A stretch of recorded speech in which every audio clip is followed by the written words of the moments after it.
My dear friends, how are you? How is life going on? My heartful wishes and respectable regards to all of you. May God bless you for best in life. Today's thought sharing session, what we are really experiencing, that is the various psychological emotions based on the COVID-19 pandemic. So it is different for everybody, starting from the children to the age-old people. Actually, the real effect is the emotion only, expecting what may happen to us if we are affected by coronavirus. What happened to my relatives? What happened to my friends? All these things will make us to feel in a very emotional state of mind. Actually, we are all emotionally impacted in some way or other. Fear, loneliness, anxiety, depression, social isolation, anger, paranoia, economic hardship, surplus of negative news, warnings, do's and don'ts.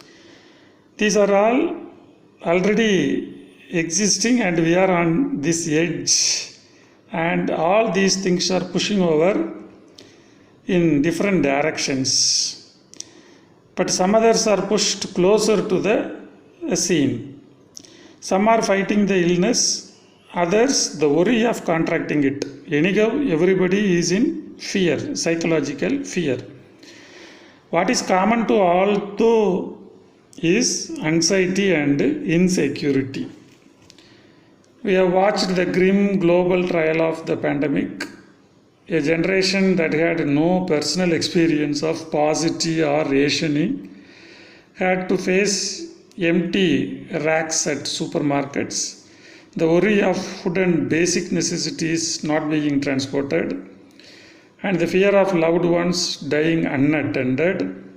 Such scary times cannot be easily wiped out from our memory, really, especially in the age group of 10 to 14 years, adolescents or children. That has impacted very well in their mindset. Rumors and warnings around in a situation where nobody seems to know any better. Everyone has advice to share, but nobody can guarantee protection. Caught in the midst of so many instructions, we tend to lose touch with our own common sense and the place from where we draw our feelings of security. As humans, we are not well disposed to departures from routine. The familiarity of our daily routine imposes discipline. Without that routine now, we are rudderless. Social interactions and face-to-face connection are important to us, but today we are forced to socially distance ourselves. Disrupting these bonds leads to health problems such as psychological issues, depression, high blood pressure and heart diseases, especially to those students who are all enjoying their college life now only with friends. Always a group of people in their room, at least around 6 to 10 people, always be chatting, playing games, etc. Now they are all isolated.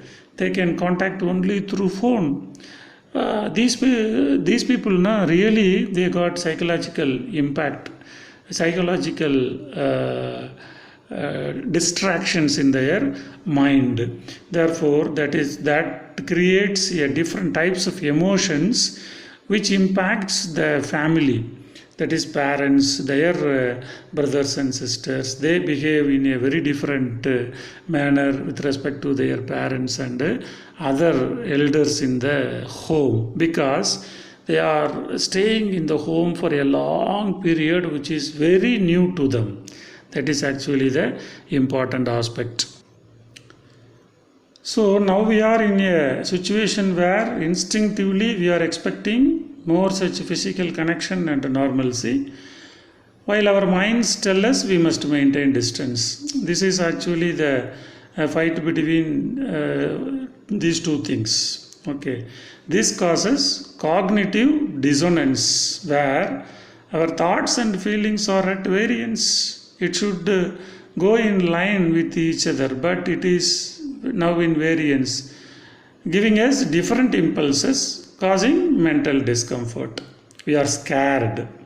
Okay, we are scared and we are worried of what will happen if people or close ones fall ill at a time when the health system is in a shambles. Such a prolonged anxiety inevitably leads to a state of depression where there are marked feelings of helplessness and hopelessness. So we are seeing a huge upsurge in consumption of sleeping pills and alcohols. Yes, this really leads to people taking all these paths. The last 3 months, people were witnessed an increase in case of obsessive compulsive disorder triggered by an anxiety to maintain hygiene, with some washing hands up to 40 to 50 times a day. People who are already with the mindset of cleanliness, now they are taking so much care that leads to some cognitive psychological problems. Of course, resilient as the human spirit is the stable amongst us, find ways of staying sane and centered. We devise our own routines and engagement. Technology has been a big help in keeping us connected, ensuring the feeling of closeness and shared identity, which helps in times of crisis. But, my dear friends, my dear students, we have to find some innovative ways and means around the present crisis, how to overcome this, how to make ourselves emotionally balanced, how to accept all these sudden happenings in a life. This is actually, we must think that it's a experience given by God for making ourselves ready for the new normalcy.